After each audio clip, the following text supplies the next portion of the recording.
Ayıp ettin yar, ayıp ettin. Yar sen bana neler ettin.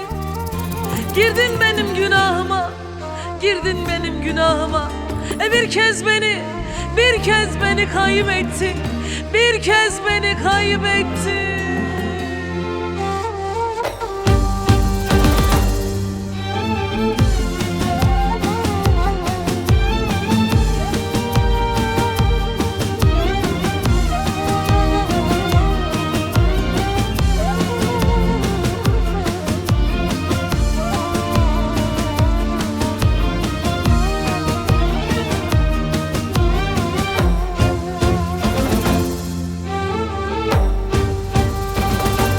Canımdan çok sevdim seni.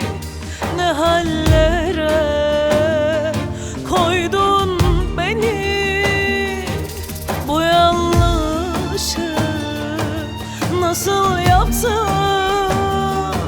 Ölürüm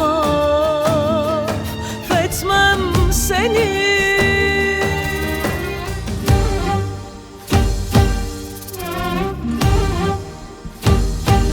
Ayıp ettin yar,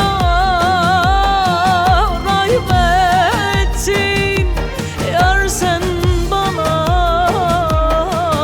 neler ettin.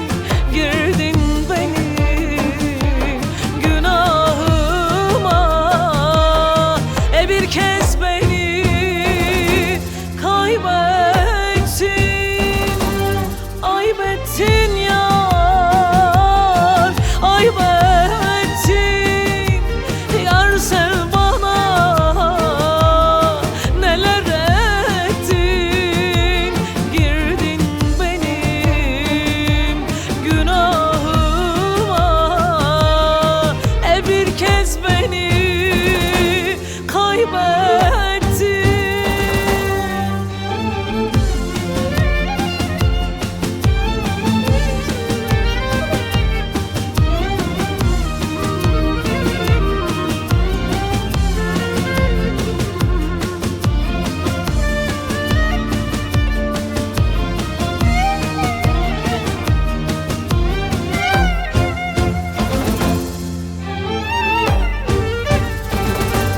Ölümlere giden bendim.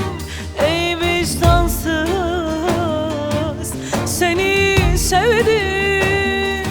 Gittin kaldın tek başına. Ben bunları